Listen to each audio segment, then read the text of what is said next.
ఒకరోజు మేము ఆ ప్రాంతంలో ప్రార్థన చేయటానికి వెళ్తే ఆ ఇంటి ఆయన ఆ తల్లి వాళ్ళ గదులు చూపిస్తా, అయ్యా ఇది మా బెడ్రూమ్, మా పాపది, మా బాబుది, ఇది మా కిచెన్ రూమ్, ఇది మా ప్రార్థన గది అని ప్రార్థన గది దగ్గరికి తీసుకెళ్ళారు.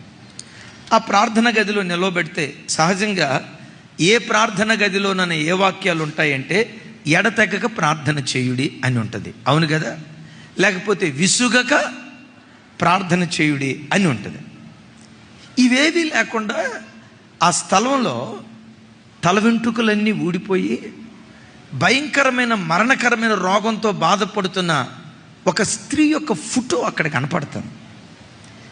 అమ్మ, ప్రార్థనా గదిలో ఈ ఫోటో పెట్టుకున్నారేంటమ్మా, ఈ ఫోటో పెట్టుకున్నారేంటమ్మా అన్నాను.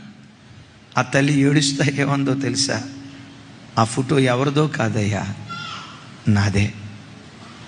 అమ్మ, మీరు ఇంత చక్కగా ఆరోగ్యంగా అందంగా ఉన్నారు, ఆ ఫోటో మీద అంటారేంటమ్మా? గడిచిన కొన్ని సంవత్సరాల క్రితం క్యాన్సర్ వ్యాధి వచ్చిందయ్యా, కీమో ఇచ్చారయ్యా, కరెంట్ షాక్ పెట్టారయ్యా, రకరకాల కార్యక్రమాలు చేశారయ్యా. డాక్టర్లు ఫైనల్గా అన్నారు నువ్వు బ్రతకటం అసాధ్యమని. నేను కూడా నిర్ధారణ అయిపోయాను, నా భర్త కూడా అనుకున్నాడు నేను చనిపోతామని. అలాంటి కష్ట పరిస్థితుల్లో కన్నీళ్లు విడుస్తూ ప్రార్థన చేస్తే చావుగోతిలో నుండి సజీవురాలిగా దేవుడు నన్ను లేవనెత్తాడు. చావుగోతిలో నుంచి దేవుడు విడిపించి సాక్షార్థంగా దేవుడు నన్ను బ్రతికించాడు. నిజమేనమ్మా, ఈ ఫోటో ఎందుకు పెట్టుకున్నారో? ఈ ప్రార్థన గదిలోకి వచ్చినప్పుడల్లా ఆ ఫోటో చూస్తే హృదయం పగిలిపోద్దయ్యా, కన్నీళ్ళు ఏరులై పారుతాయ్యా. దేవా, నీవు కనికరించకపోతే నా పిల్లలు అనాథలైపోయేవాళ్ళు కదా, తల్లి లేని బిడ్డలుగా నా పిల్లలు మిగిలిపోయేవాళ్ళు కదా.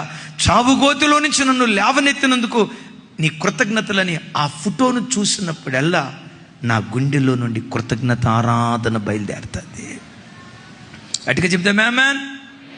పిల్లలు వచ్చి అంటారు, అన్న ఈ ఫోటో చూసినప్పుడల్లా ఎస్ఐయా, మా అమ్మనే కనుక మీరు బ్రతికించకపోతే మేము తల్లి లేని పిల్లలం అయిపోయేవాళ్ళం కదయ్యా, అనాథలం అయిపోయేవాళ్ళం కదయ్యా.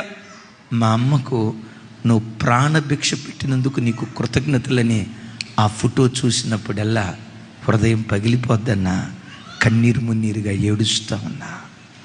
అమ్మా తల్లి, నీవు కృతజ్ఞత మనస్సు కలిగిన దానివైతే ఏ బండలో నుంచి చెక్కబడ్డావో, ఏ గుంటలో నుంచి త్రవ్వబడ్డావో ఎప్పుడు అది నీ కళ్ళ ముందుండునుగాక. చప్పలు కొడితే యేసయ్యకు స్తోత్రాలు చెప్దాం.